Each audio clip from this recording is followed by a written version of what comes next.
మనం కష్టంలో ఉన్నప్పుడు భగవంతుడు తన స్వరూపంలో రాడు, ఏదో ఒక స్వరూపంలో మన దగ్గరికి వస్తాడు. మీరు ఆలోచించి చూడండి, భగవంతుడి సృష్టిలో అన్నిటికన్నా తేలికైంది ఏమిటి? మనిషి మనస్సు.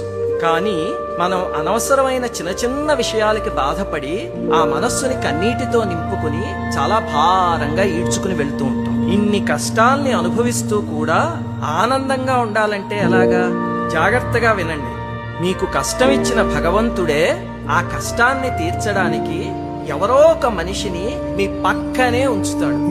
అది గ్రహించగలిగితే మన జీవితం వెంటనే ఆనందంలో తేలిపోతుంది. అసలు ఆ భగవంతుడు బాధల్ని ఇచ్చేదే నీ గురించి నువ్వు ఆలోచించి నీ వాళ్ళెవరో తెలుసుకోవడానికి. నువ్వు గతంలోకెళ్ళి నీ ప్రారంభాన్ని మార్చుకోలేవు, కానీ నువ్వున్న చోటు నుండి కొత్తగా ప్రారంభించి నీ భవిష్యత్తును మార్చుకోగలవు.